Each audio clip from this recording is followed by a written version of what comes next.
पापी देवराज के उद्धार की कथा सुनने के पश्चात भी ऋषि शौनक कुमार का कुतूहल समाप्त नहीं हुआ। हे सूत जी, आपसे निवेदन है कि शिव पुराण के महात्म्य के विषय में कोई दूसरी कथा सुना दीजिए। हे शौनक मुनि, समुद्र के निकट एक ग्राम हुआ करता था, वाशकाल, जहाँ के सभी निवासी अत्यंत पापी थे। इसी नगर में एक पापी ब्राह्मण रहा करता था, जिसका नाम था बिंदुक। बिंदुक सदैव ही एक शूद्र जातीय वैश्या के साथ लिप्त रहता था। उसकी पत्नी चंचुला सदैव उत्तम धर्म के पालन में लगी रहती थी, परंतु दुराचारी पति के आचरण में रहकर वह पत्नी भी आगे चलकर दुराचारिणी हो गई। मृत्यु के पश्चात उस दूषित बुद्धि वाले ब्राह्मण बिंदुक को नरक में तरह तरह की यातनाएं मिली। बहुत समय तक नरक में यातनाएं झेलने के पश्चात वह दुष्ट बिंदुक विंध्य पर्वत पर पिशाच योनि में चला गया।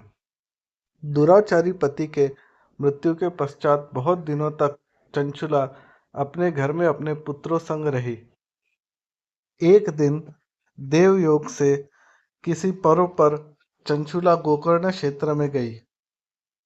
वहां एक मंदिर में ब्राह्मण के मुख से उसने सुना कि जो स्त्रियां पर पुरुषों के साथ व्यभिचार करती है, उनकी मृत्यु के उपरांत यमदूत उनकी योनि में लोहे का पिघला हुआ पारिक डाल देते हैं। ब्राह्मण के मुख से यह वचन सुनकर चंचुला भय से व्याकुल हो उठी।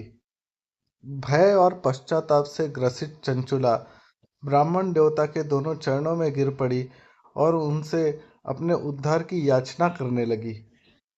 ब्राह्मण देवता ने कहा, शिवपुराण सुनो, तुम अपने पापों से मुक्त हो जाओगी। तदनंतर ब्राह्मण देवता से सुनी गई शिवपुराण की कथा का चंचुला सदैव ही चिंतन करने लगी और उसका चित्त पापों से मुक्त हो गया।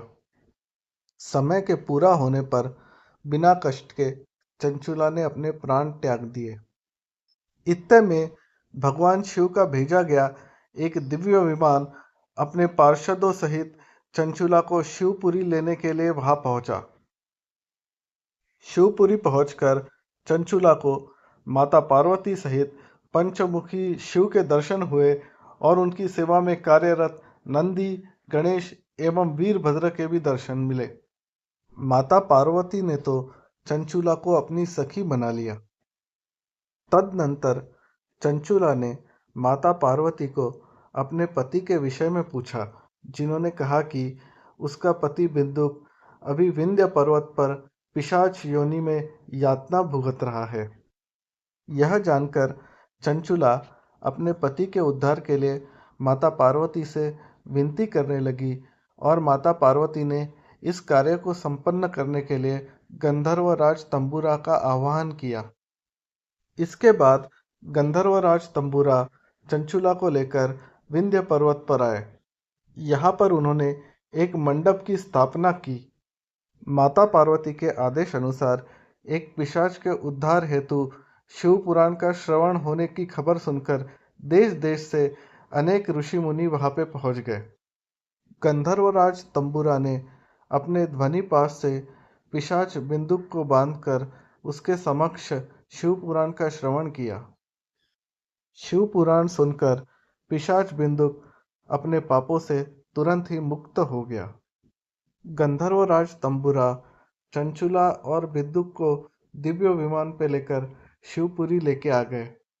यहाँ भगवान महेश्वर और माता पार्वती ने बिंदुक का सत्कार किया और भगवान महेश्वर ने उसे अपना पार्षद बना दिया। उसकी पत्नी चंचुला माता पार्वती जी की सखी हो गई। इस प्रकार शिव पुराण के महिमा के कारण वे संपत्ति सनातन धाम में सदा के लिए निवास पाकर सदैव सुखी हो गए।